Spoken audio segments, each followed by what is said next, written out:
ये जो टॉपिक जो है इधर फ्रिक्शन का, ये वही जो मैट्रिक में पढ़ा हुआ है, ठीक है। जो नई चीज़ें मैं बताना चाह रहा हूँ यहाँ से बाहर आपको नई चीज़ें, ये थोड़ा डिफाइन करता है। ये यहाँ तक भी 9th का ये मैट्रिक का ये डिवाइस कर देते थोड़ा फ्रिक्शन। मैट्रिक पढ़ता है स्टैटिक फ्रिक्शन। स्टैटिक फ्रिक्शन होता क्या है, देखो, when force is applied to move a body and the body remains at rest and then friction between the body is constant for static friction। आप static friction क्या होता है, जब आप किसी की बॉडी रेस्ट में मौजूद है, जैसे देखो ये बॉडी रेस्ट में मौजूद है, ठीक है, मैं इतना फोर्स लगा रहा हूँ, अभी मैं फोर्स लगा रहा हूँ, ठीक है। तो बस करो एक छोटा सा चूटी इसको अपने ताकत से खींचेगी, क्या एक चूटी तो खींच सकती है, कि चूटी फोर्स नहीं लगा रही होगी, लगा रही है, लेकिन ये मूव भी नहीं कर रहा। तो हम कहेंगे बट फोर्स अप्लाइड हो रही है, ठीक है, बॉडी पे फोर्स लगा है, चूटी अपनी फोर्स लगा रही है बॉडी पर, लेकिन बॉडी अभी भी रुका हुआ है। तो कहेंगे तो कहेंगे the friction between the body is constant. Body, दो बॉडी, एक ज़मीन हो गई और एक ये हो गया, इन दोनों के दरमियान फोर्स ऑफ फ्रिक्शन जो है वो कांस्टेंट है, फिक्स रुका हुआ है, जब तक कि उसको मूव ना करवा दे, जब तक कि वो उसको मूव ना करवा दे। क्यों कांस्टेंट है, फिक्स, कांस्टेंट मतलब इक्वल है। देखो इसकी अपनी इसकी ये बॉडी और ज़मीन के दरमियान सरफेस, ज़मीन की सरफेस, ज़मीन की सरफेस फ्रिक्शन की फोर्स लगा रही है, तभी तो बॉडी रुकी हुई है, ठीक है। अब एक चूटी को खींचना चाह रही है, लेकिन ये मूव कर ही नहीं रहा, ठीक है। तो ऐसी फोर्स, जब फोर्स अप्लाई कर किसी बॉडी को मूव कराने के लिए फोर्स अप्लाई की जाए, ठीक है, तो बॉडी जिसमें जिस सरफेस से टच में होता है, ठीक है, then friction between the bodies in contact is called, हाँ, फ्रिक्शन बॉडी और सरफेस के दरमियान, बॉडी ज़मीन के दरमियान फ्रिक्शन जो होता है वो कांस्टेंट हो जाता है, उसे कहते हैं स्टैटिक फ्रिक्शन, ठीक है। समझ आ रही बात है। स्टैटिक फ्रिक्शन क्या है, जो बॉडी और ज़मीन के दरमियान जो सरफेस है जहाँ पर बॉडी रखी हुई है, उसमें फ्रिक्शन की फोर्स जो क्रिएट हो रही है, जो उसको मूव नहीं होने दे रही, वो कहलाएगी स्टैटिक फ्रिक्शन, ठीक है। अब आ रहा limiting friction. When one body is just at the point of sliding on the other, the friction is called limiting। Limiting friction होता है, अब जैसे फर्स्ट करो इसको मैं फोर्स लगा रहा हूँ, ठीक है, फोर्स लगा रहा हूँ इस बॉडी, अभी स्लाइड कर नहीं रहा, वो पॉइंट जिस पर स्लाइड करना शुरू हो जाए, बिल्कुल वो पॉइंट, जैसे ही मैंने ज़रा से बस पर मैं 2 न्यूटन की फोर्स लगा रहा था, जो फर्स्ट चूंटी जिस पर फोर्स लगाई थी 3 न्यूटन की फोर्स लगा रही थी, मूव नहीं कर रहा था। अब जैसे वो चूंटी ने 3.1 के न्यूटन का फोर्स इजाफा किया तो फ़ौरन मूव करना शुरू किया, वो पॉइंट जिस पर बॉडी फ़ौरन मूव करना शुरू कर जाए वो कहलाएगा लिमिटिंग फ्रिक्शन। समझ आ रहा है? Yes sir. ये तो वो, अच्छा, ये लिमिटिंग फ्रिक्शन क्या होगा, ये स्टैटिक फ्रिक्शन की मैक्सिमम वैल्यू है ना, क्योंकि स्टैटिक फ्रिक्शन क्या था, वो उसको रोक कर रखा हुआ था, और स्टैटिक फ्रिक्शन 0.1 का इजाफा हुआ, वो मूव करना शुरू कर दिया। तो 3 अगर बस 3 न्यूटन की फोर्स इसको मूव नहीं करवा रही, लेकिन 3.1 न्यूटन की फोर्स इसको मूव करवा रही है, तो 3 न्यूटन की जो फोर्स थी वो कहलाएगी लिमिटिंग फ्रिक्शन, वो स्टैटिक फ्रिक्शन, और 3.1 न्यूटन की जो फोर्स लगी लिमिटिंग फ्रिक्शन, क्योंकि 3.1 न्यूटन की फोर्स पर इसने मूव करना शुरू कर दिया, तो क्या है लिमिटिंग फ्रिक्शन। समझ आ रही बात? Yes sir. अब डायनेमिक और काइनेटिक फ्रिक्शन, काइनेटिक और डायनेमिक फ्रिक्शन।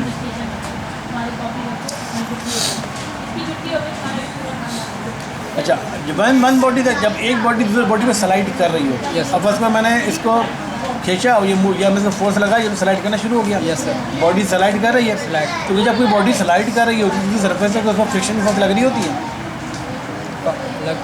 लग रही होती है ना। अब आप बॉल को ज़मीन पर स्लाइड कराओगे, बॉल को रोल कराओगे, तो बॉल घूमती रहेगी, फ्रिक्शन फोर्स पर लग रही होती है ना, तभी तो एक वक्त आता है वो लगते आके वो बॉल को रोक देती है। तो जब भी कोई बॉडी जब मूविंग कंडीशन में हो या स्लाइडिंग कंडीशन में हो, तो उस पर जो फोर्स लग रही थी फ्रिक्शन की फोर्स, वो कहलाती है काइनेटिक या डायनेमिक फ्रिक्शन। Yes sir. समझ में आता है? Yes sir. क्योंकि अगर वो फोर्स फ्रिक्शन की फोर्स नहीं लग रही होती तो वो तो मूव भी करती रहती है। Yes sir. इसका मतलब जब फ्रिक्शन फोर्स लग रही है, कंटिन्यू लग रही है, तभी ये वक्त आता है वो बॉल मूव करते करते या कोई चीज़ स्लाइड करते करते आगे जाके रुकती है। तो जब कोई बॉल जो है स्लाइड कर रही हो, ठीक है, या मूव कर रही हो, तो उस पर लगने वाली फ्रिक्शन की फोर्स वो कहलाएगी काइनेटिक या डायनेमिक फ्रिक्शन। Yes sir. तो फ्रिक्शन पढ़ा था हमने मैट्रिक में? No sir. कभी हटा दिया था क्या? ये था ही नहीं। F=2 हमने अपनी नहीं पढ़ा, F=2 म्यू आर या F=2 म्यू W नहीं पढ़ा था हमने? पढ़ा था? याद नहीं आ रहा है। अच्छा, ये टॉपिक में वो सिलेबस में नहीं था क्या? रिव्यू सिलेबस में नहीं था, रिव्यू सिलेबस में नहीं था ना ये? चलिए, कोफिशिएंट ऑफ फ्रिक्शन क्या है?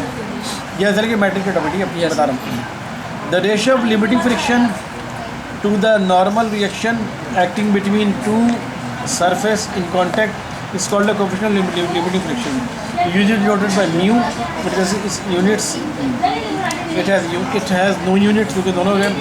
if Fs with the limiting friction, R with the normal reaction, then अच्छा। अब क्या बोल रहे हैं? Coefficient of friction. Coefficient of friction को हम जाहिर करते हैं इससे, इस सिंबल से। ये सिंबल कहलाता है क्या? इससे क्या पता है मैंने?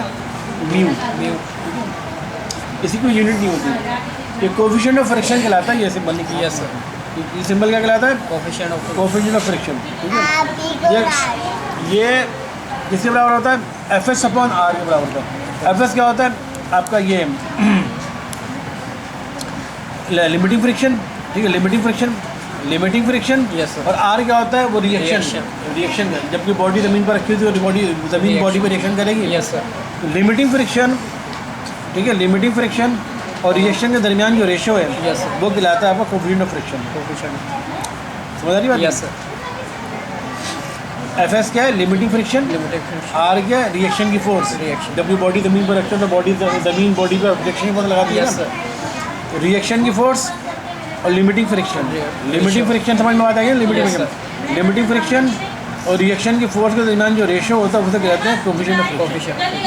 ठीक है, यस सर, कोफिशिएंट तो Fs बराबर हो जाएगा म्यू को R से मल्टीप्लाई करा Yes, होगा, sir. तो ये हमारा बन जाएगा limiting friction equal to mu R। Mu R. ठीक है, यस सर, ये आपका कोफिशिएंट ऑफ फ्रिक्शन हो गया। अच्छा, अब है फ्लूइड फ्रिक्शन।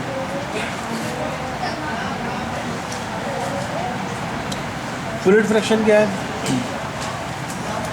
तो हमने ये देखा स्टैटिक फ्रिक्शन, यस सर, ठीक है, लिमिटिंग फ्रिक्शन, काइनेटिक और डायनामिक फ्रिक्शन और Yes. Coefficient of friction. Yes sir, यहाँ तो बात समझ आ गई? यस सर, अब फ्लूइड फ्रिक्शन, जब किसी बॉडी को आप लिक्विड में डालते हैं तो आपने देखा होगा बॉडी, आपने कोई छोटी सी चीज़, कोई रबर मिसाल के तौर पर, या Yes, कोई sir. छोटी पानी में डालो, पानी बहुत बड़ी बाल्टी है उसमें डाल दिया आपने, पानी में शुरू में तेज़ ही जाएगा, जैसे गिरेगा बहुत तेज़ जा रहा होगा, फिर जाने के बाद वो थोड़ा स्लो हो जाती है, स्पीड स्लो हो जाती है। यस सर, ठीक है, शुरू में तो बहुत तेज़ी जाएगा, नहीं sir. लेकिन क्योंकि बहुत ऊंचाई तक अगर पानी हो तो आपको नजर आएगा। वैसे तो नॉर्मल में पता नहीं चलता, वो बहुत तेज़ी गिर जाता है। यस सर, अगर बहुत ऊंचाई बहुत 10 फीट या 15 फीट की ऊंचाई पर कोई बाल्टी इतनी बड़ी हो, आप कोई चीज़ डालोगे उसके अंदर, शुरू में वो चीज़ बहुत तेज़ी से आएगी पानी के अंदर। Yes, sir. यदि पानी के अंदर जाएगी वो चीज़ बहुत तेज़ी से मूव कर रही होगी नीचे, फिर थोड़ी देर बाद देखोगे बस स्लो मूव करना शुरू हो जाएगी। ठीक है, तो वो स्लो क्यों मूव कर रही है? Body is moving through the fluid, liquid और gases, liquid gases experience retarding force. तो उस बॉडी के ऊपर एक फोर्स लगना शुरू हो जाती है जिसे कहते हैं रिटार्डिंग फोर्स। अपथरस। है अप्थरस एक अलग चीज़ है, अभी आएगा। अप्थरस एक तो होता है, अप्थरस क्या होता है? देखो बॉडी पानी में तैर रही है, यस सर, पहले अप्थरस की फोर्स लग रही है, Yes, sir. ठीक है ना। Yes, sir. और एक बॉडी पानी के अंदर चली गई, चलिए। तो अब वो बॉडी पानी के अंदर जा रही है और कंटिन्यू मूव कर रही है, यस सर, तो अप्थरस तो लग ही रहा है, इसके अंदर सिर्फ एक और फोर्स लग रही होती है, वो कहलाती है फ्लूइड फ्रिक्शन, यानी पानी की फ्रिक्शन। यस सर, पानी, वो बॉडी किस चीज़ से गुजर रहा है? पानी के अंदर से गुजर रहा है ना। Yes, जब sir. पानी में चला गया, पानी के अंदर, पानी अब क्या कर रहा है? अपनी फ्रिक्शन की फोर्स लगा रहा है। फ्रिक्शन, पानी की फ्रिक्शन की जो फोर्स होती है ना, वाटर की फ्रिक्शन की फोर्स, उसे कहते हैं फ्लूइड फ्लूइड फ्रिक्शन। फ्रिक्शन। ठीक है, समझिए क्या Yes, fluid friction. Yes sir, उस फ्लूइड फ्रिक्शन का दूसरा नाम है विस्कस ड्रैग कहते हैं। विस्कस, विस्कोसिटी पढ़ा है ना, Yes, इससे sir. निकला विस्कस। Viscous. विस्कस ड्रैग यानी विस्कोसिटी कोशिश कर रही है कि उसको मूव ना करने Move दे, ना करने ठीक है, यस सर, वो लेकिन वो मूव कर रहा होता है।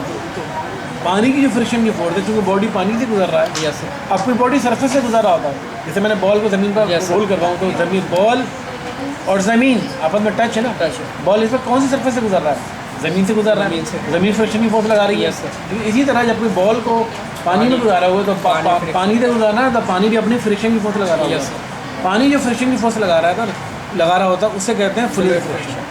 और दूसरा नाम है विस्कस ड्रैग। विस्कस, याद रखना, खोलो, यस सर, विस्कस ड्रैग या फ्लूइड फ्रिक्शन। ठीक है, विस्कस ड्रैग या फ्लूइड फ्रिक्शन। फ्रिक्शन,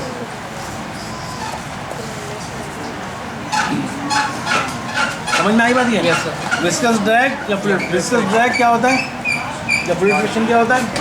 जब कोई बॉडी पानी में जाएगी तो पानी अपनी फ्रिक्शन की फोर्स लगाएगा। यस सर, पानी अपनी एक फ्रिक्शन की फोर्स लगा रहा होगा। क्योंकि बॉडी पानी से गुजर रही है। Yes, sir. तो पानी फ्रिक्शन की फोर्स लगा रहा है उसके ऊपर, पानी फ्रिक्शन की फोर्स लगा रहा है। Yes sir. उस फ्रिक्शन की फोर्स को कहेंगे फ्लूइड फ्रिक्शन कहेंगे या विस्कस ड्रैग। इसका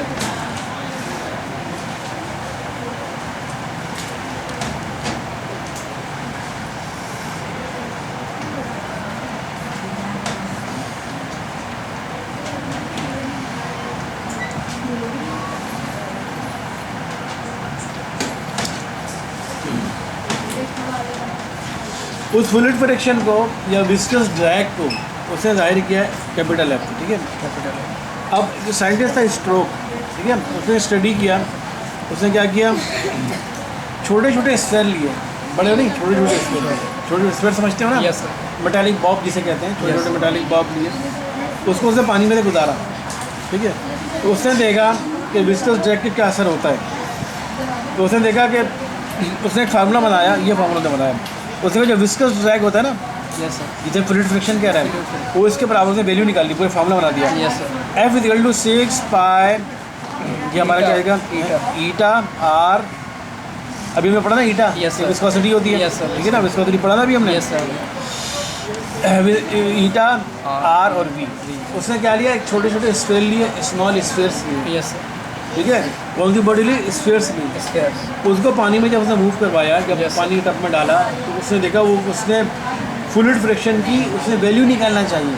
तो उसने अपने एक्सपेरिमेंट करके उसने एक फार्मूला निकाल दिया, वो बाद जो फ्लूइड फ्रिक्शन की जो वैल्यू होती है Yes, वो sir. बराबर होती है 6 पाई ईटा आर वी, ठीक है। Yes sir. तो एफ क्या चीज़ है, फ्लूइड फ्रिक्शन, जिसे हम कह रहे हैं विस्कस ड्रैग। इसका जो अच्छा, अब इसमें बाकी चीज़ें क्या है, 6 तो कांस्टेंट वैल्यू है, यस सर। ठीक है, पाई भी कांस्टेंट वैल्यू है, Pi. पता है। ईटा क्या होता है, इसको viscosity, coefficient of viscosity, coefficient of viscosity, Yes, sir. ठीक है। आर क्या होता है, जो स्फीयर बॉडी ली है उसका, रेडियस। ठीक है, रेडियस ऑफ द स्फीयर। और वी क्या है, जिस वेलोसिटी से वो बॉडी, वो स्फीयर जिस वेलोसिटी से पानी में मूव कर रहा है, Yes, sir. उसकी वेलोसिटी कम है या ज़्यादा वो। उसने कहा अगर विस्कस डेप्थ निकालना तो इस फॉर्मूले से विस्कस डेप्थ निकाल सकते हैं। Yes, sir. ये कितनी फोर्स, पानी की फ्रिक्शन की फोर्स कितनी लग रही है लग उस बॉडी के ऊपर, तो वो इसके बराबर है 6 पाई ईटा आर वी। यस समझ आई बात? यस। इसके साथ साथ हमने जो चीज़ पढ़ी है, बैग इससे पढ़ते हैं। इसके साथ हमने जो चीज़ पढ़ी है वो ये कि हमने पढ़ा है कि अपथ्रस्ट की फोर्स भी होती है, Yes, sir. जो कि लग रही होती है, यस सर। है ना। तो उसने कहा कि दो फोर्सें और लग रही होती है पानी वो बॉडी के ऊपर। कौन कौन सी फोर्स, एक इस बॉडी की अपनी वेट की फोर्स यस सर। जो नीचे लग रही होगी, नीचे। ठीक है, यस सर। और एक अपथ्रस्ट की फोर्स अपथ्रस्ट ऊपर लगा रही होती है। Yes, sir. और बॉडी हल्की होती है तो वो पानी में तैरना शुरू कर देता है। Yes, sir. तो ज़्यादा बास बहुत ज़्यादा होता है तो वो नीचे नीचे नीचे जाने। तो उसने बोला कि बॉडी एक फोर्स लग रही है, Right. एक फोर्स लग रही है फ्लूइड फ्रिक्शन, यस सर। ये उसने बता दिया एफ। फ्लूइड फ्रिक्शन या विस्कस ड्रैग उसने बोल दिया ये Yes, फोर्स लगी रहेगी। Yes sir. जब तक पानी में गुजरता रहेगा फ्लूइड फ्रिक्शन की फोर्स लगती रहेगी, ठीक है। उसने बोला इस बार इसके अलावा दो फोर्सें और लग रही हैं, एक उस वेट का, उस बॉडी का अपना वेट Yes, जो कि नीचे की तरफ है, ठीक है, और वो एक अपथ्रस्ट की फोर्स Yes. जिसको हम यूज जाहिर करते हैं। Yes. तो दो फोर्सें और लग रही हैं। तो उसने बोला दो फोर्सें और लग रही हैं, एक अपथर ये मेटालिक बॉब है, Yes, sir. ये पानी में जा रहा है, Yes. इसके नीचे वेट की फोर्स नीचे लग रही होगी, नीचे। ऊपर अपथ्रस्ट की फोर्स ऊपर लग रही होगी, Yes, और sir. फ्लूइड की फ्रिक्शन की फोर्स अपनी लग रही होगी, जिसे हम विस्कस ड्रैग कह रहे हैं। Yes, sir. तो तीन फोर्सें हो गई। Yes sir.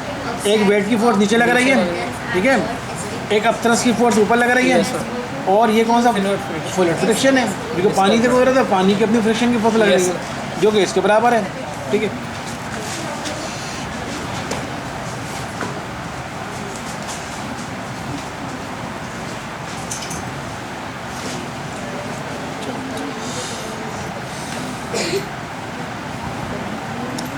अच्छा, अब उसने ये बोला जब कोई बॉडी पानी में मूव कर रही होती है यस सर। तो विस्कस ड्रैग की जो वैल्यू जो होती है, यस सर। यानी फ्लूइड फ्रिक्शन की जो वैल्यू होती है, फ्लूइड फ्रिक्शन इसकी एफ की जो वैल्यू होती F की है वो बढ़ती है वेलोसिटी के हिसाब से। जितनी तेज़ी, जितना वेलोसिटी ज़्यादा होगी, उस Yes. बॉडी की वेलोसिटी जितनी ज़्यादा होगी तो फ्रिक्शन की वैल्यू भी उतनी ज़्यादा होगी। Yes sir.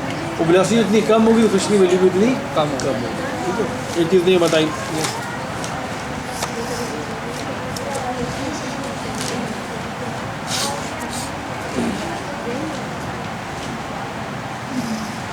अच्छा, उसने मजीद ये बोला आप छोटा स्मॉल मेटेलिक स्फीयर लें, यस सर।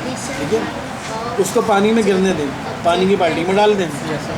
तो आप देखिए शुरू में तो बहुत तेज़ी से जाएगा टाइम, शुरू में स्टार्टिंग में बहुत तेज़ी से नीचे जा रहा होगा। Yes sir. ठीक है, तो जब नीचे तेज़ी से जा रहा होगा तो वेलोसिटी ज़्यादा होगी।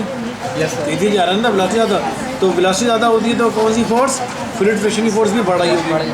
ठीक है, बढ़ रही होगी। और ये फ्लूइड फ्रिक्शन की फोर्स बढ़ते बढ़ते हो जाती है, बहुत ये बोली ये फ्लूइड फ्रिक्शन की फोर्स इंक्रीज बढ़ते बढ़ते इक्वल हो जाती है इसके नेट फोर्स की। कौन सी नेट फोर्स, देखो वेट की फोर्स नीचे लग रही है, यस सर। अब थ्रस्ट की फोर्स ऊपर लग रही है, वेट की फोर्स नीचे लग रही है, अब थ्रस्ट की फोर्स ऊपर लग रही है। Yes, sir. तो रिजल्टेंट फोर्स, इन दोनों फोर्स का रिजल्टेंट फोर्स क्या होगा है, यू माइनस डब्ल्यू या W minus you. You minus resultant force कैसे निकालते हैं, बड़ी वैल्यू में से छोटी वैल्यू निकालते हैं, छोटी में से बड़ी।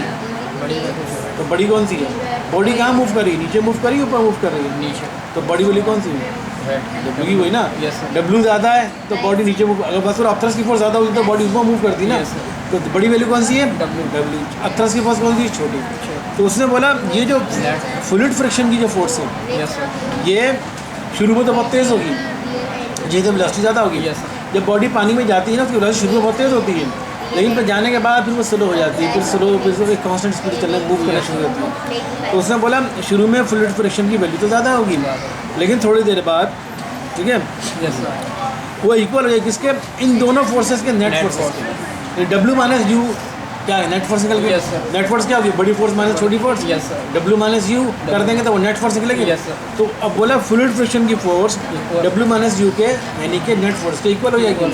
जब इक्वल हो जाएगी अब क्या हो जाएगा, बॉडी एक फोर्स ऊपर लगने वाली फोर्स कौन सी है, एफ कौन सी फोर्स है, फ्लूइड फ्रिक्शन की फोर्स। Yes sir. और इन दोनों फोर्स अपथ्रस्ट की फोर्स और वेट की फोर्स की नेट फोर्स जो है, वो जो नेट फोर्स है वो नेट फोर्स है, वो ये वाली फोर्स और इसका नेट फोर्स आपस में इक्वल हो गए। Yes, sir. जब एक फोर्स दूर जा रही है एक फोर्स नीचे, दोनों इक्वल हो गए तो Yes, इससे एक कांस्टेंट स्पीड से कांस्टेंट वेलोसिटी से मूव करना शुरू करेगा नीचे वो। Yes, sir. ठीक है, यस सर। यूनिफॉर्म वेलोसिटी, इस वेलोसिटी को टर्मिनल वेलोसिटी। टर्मिनल। समझ बात आ रही है। Yes, sir. तो तीन चीज़ों हमारी हो गई, फ्लूइड फ्रिक्शन की फोर्स, Yes. ठीक है, विस्कस ड्राइव जिसे कहते हैं, एक अपथ्रस्ट की फोर्स, एक और एक होती है वेट की फोर्स। वेट की फोर्स में से जब अपथ्रस्ट की फोर्स माइनस करें डब्ल्यू माइनस यू तो नेट फोर्स निकल कर आ जाएगी। Yes sir. वो नेट फोर्स बराबर कब होगी, इस फ्रिक्शन की फोर्स के, फ्लूइड फ्रिक्शन की फोर्स के जब बराबर जब हो जाएगी यस सर। तब जाके उसकी वेलोसिटी Constant. कांस्टेंट हो जाएगी और वो बॉडी जिस कांस्टेंट वेलोसिटी से मूव करेगी बॉडी उस वेलोसिटी को टर्मिनल वेलोसिटी। Yes sir. समझ में आता है ना, यस सर। ये हमारा टॉपिक है।